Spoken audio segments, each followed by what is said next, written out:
baklasin muna natin mga kasa para malaman natin kung ano ba talaga ang pinaka-problema.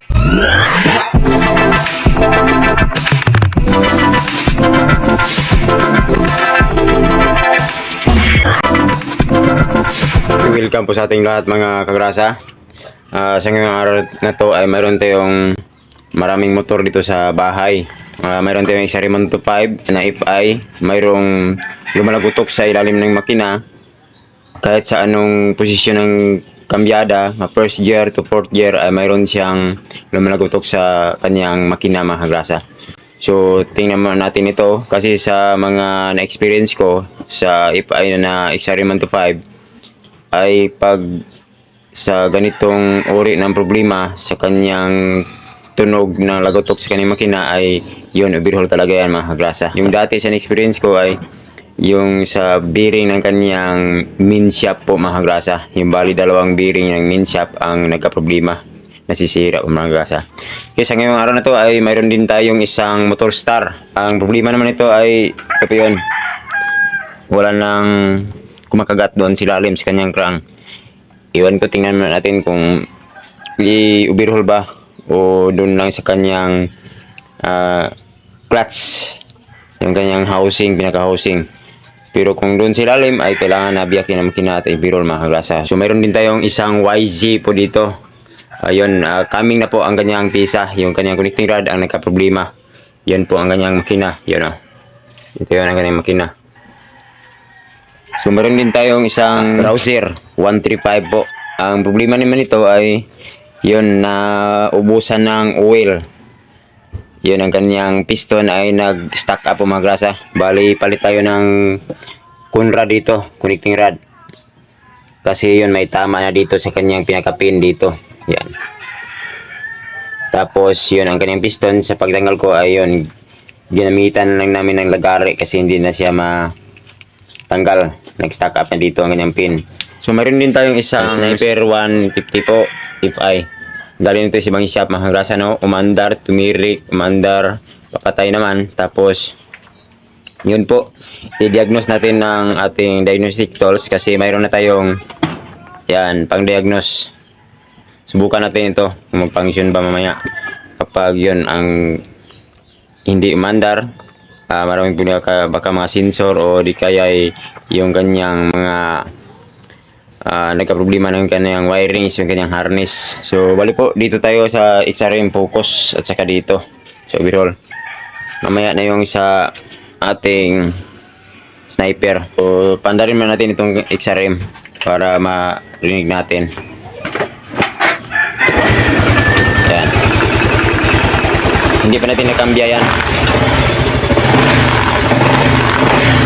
Ito yung ikambya natin. Try natin ikambya. Yun da. Yan, i-rev natin ng konti.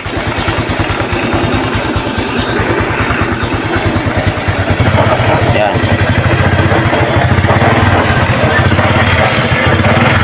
Yan.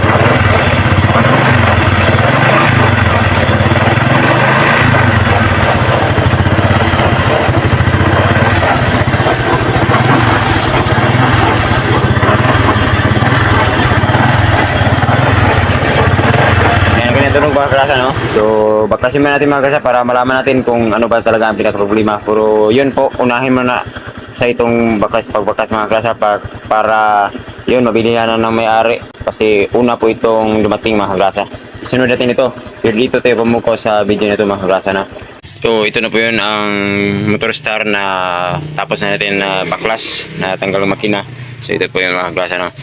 So ito po yun ang nangyari. Yan. Ito yun na pagpod. Ang kanya sa pinaka-crank. Ito yun. Yan. Bali dito yan. Yan. So ito po rin ang nakikita natin na biyak. Yan. Yan. Ito rin kung bakit hindi na siya kumakagat. Yung crank. So, yun po, ipa-filter mo natin ito mga kagrasa, no? So, bali dito po, mayroon pong, yan, ipa-filter po yan, dito sa kabilang crankcase, yan. Ang stopper ng crank dito. So, dito yun. Yan, stopper dito. Yan, computer po natin yan. Ito. Saka ito rin, i-solder natin, i-welding natin to. So, bali dito po na tayo sa XRM 125. Baklas mo natin ito para alam natin kung ano ba pinakadahilan dito mga grasa kung bakit lumalagutok ang makina. Yan, tanggalin natin ang engine support. Yan, bali tatlo pa ito. Oops. Okay, daw natin ang makina.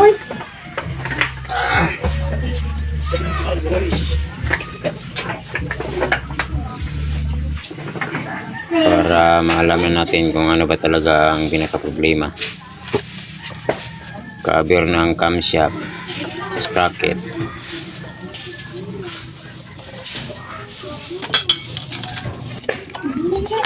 Okay.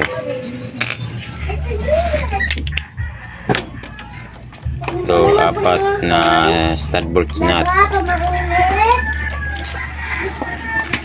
12 mm na socket ang gamit natin mga kagrasa.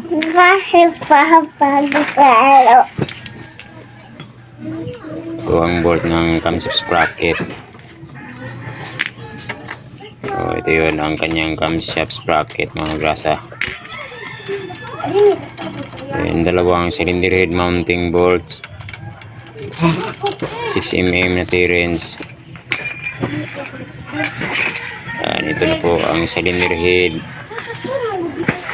Okay. Yan, ito ang roller bolt. Yan, ito may washer to mga brasa na bronze. So ito po yun, may washer. Black. Okay natin. Seat gasket. Sungkitin lang natin ang piston, ang lock. Tapos, dyan mang piston, pukpok ng konti. So, yun. Ang cover ng clutch. Clutch lifter. Bearing ng clutch pressure. Then, yun, ito ang return spring naman. Tapos ito po ang may spacer na engineering plastic. And ito po yun mga kagrasa, no? So yun, malog-alog, sigurado na bearing. Ito po ang kanyang minshaft po mga kagrasa. So hindi ko nagkamali kanina. Yun, minshaft ang hinala ko. Tama, kaya dito mga kagrasa, tingnan natin, baklasin natin ito. So ito talaga ang kadalasan na magka-problema. Yan, baklasin natin itong tatlong bolt ng oil separator. Ayan, tanggalin natin itong dalawang lock nut. Pull out natin. Yan, ito naman mga kagrasa, may washer dito. Yun, ito yun ang kanyang washer. Tapos dito naman may washer to. Ayan, ito ang kanyang clutch. Tapos yun, may spacer. Then dito naman may washer. So ito po yun. Yan, malog-alog. Yan, tama ang hinala ko na bearing talaga ng minshaft. So bali, tanggalin din muna natin. Okay, pull out muna natin itong shifting spindle. Yan, pukpuk mo ng konti mga kagrasa.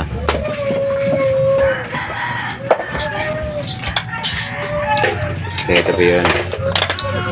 Then ito naman ang oil pump drive gear. Ang take note, mayroong maliit na pin. Kailangan na itago natin ito baka mawala pa mga kagrasa.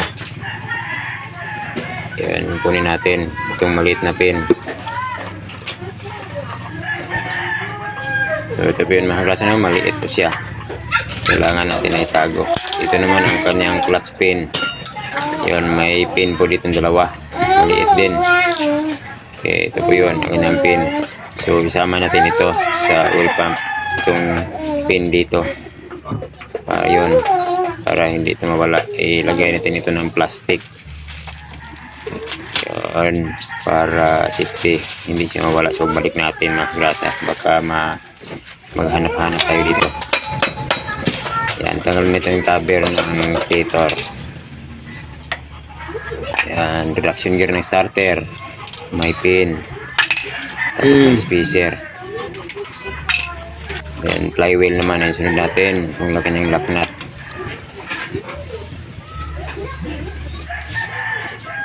Okay, sa pagtanggal ng flywheel ay gamit tayo ng puller tulad ng isa rin 5 dati ng grasa na.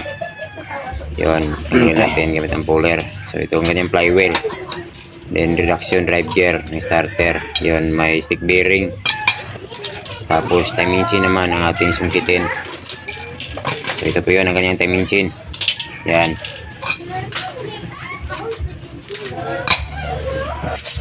Okay. Then tanggalin itong kanyang mga bolts ng crankcase para ma-pull out lahat magkaalaman na magrasa.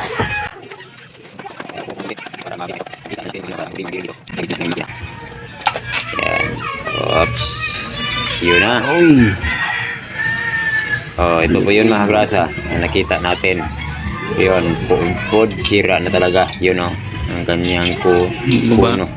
Yung bulitas niya ay wala na. Tapos na lahat. So, ito po yun. Tanggalin natin itong kanyang gear para maalam natin at papalitan itong kanyang mga bearing dito. Yan. Pull out natin lahat.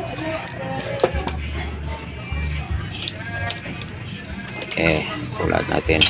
Duha din ni kabuk bet ulo non. Ito ang kanyang shifting fork. Yan, lagay natin para hindi tayo mahirapan sa pagbalik. Yan. So, ito po ang shifting drum. Tapos, ito naman kanyang gear.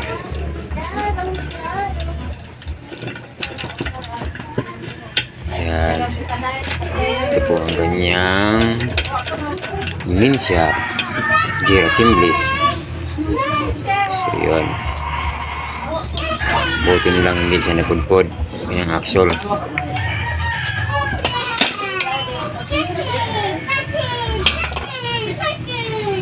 Yan mga bulitas. Yan, may bearing ito mga bulitas. Nahulog na lahat. Palitin to. Tanggalin natin ito para mapalitan natin lahat ng bearing dito. So ito po, palitan natin. Okay, palit tayo ng mga bearing dito. Ito, bearing naman. Itong 4. Ay palitan natin ito lahat para wala nang problema sa pagbalik mga grasa. Para sure ball ang ating trabaho. So ito po yun ang bearing na ating pinalitan. 4 po mga grasa dito sa ating gearbox. Dalawang 6203. Yun, ito po yun. At ito yung isa. At isa namang 6201.